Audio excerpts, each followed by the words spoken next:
in the city where we grew up, and they gave away tickets to this arena concert once, and it was like this like 3-month thing where you had to listen on the radio, and then they would announce where they were going to give the tickets away, and then you had to go there, and then they would give like 2 tickets to each person. And so even though it was like 12,000 tickets, we were hysterical because we were like, we will not get tickets. And my parents were like, they would hear, and then we would go and try to make it to a location to get tickets, and it would be during school hours. And so finally, it was on a time where we were able to, or it was at a time when we were able to go and get tickets, and my mom took like us and like 85 of our friends and stuffed us all into the 86 Aerostar van and drove us down to the location where they're popular vehicle, apparently. Yeah, it was a good one.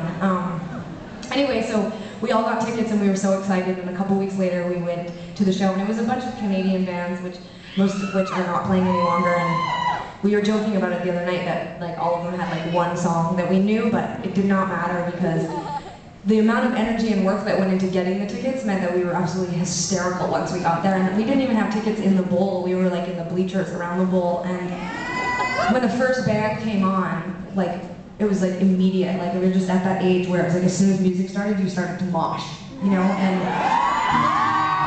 we were like in bleachers, like we were in seats, and so you can imagine the injuries that we got from this, you know. I can't even tell you, I lost count. I fell so many times. Like, I didn't just fall, like, you know, fall and then, like, I would fall and then people would jump all over me, or I'd, like, trip and fall downstairs. At one point there was, like, a full-on, like, crowd surfing thing downstairs, and, like, I remember getting into the Aerostar van at the end of the night, and my mom just, like, taking one look at us and being like, what the fuck? And I used to wear, like, I would buy a pair of, like, vintage cords, you know, for, like, $3 at Value Village, and I would rip the entire seam all the way up to the crotch, and then I would put safety pins. And so I like walked in the Aerostar van, my hair was like super long, it was like all tangled, and like my pants were completely ripped in half, you know. Thank you, ladies, thank you.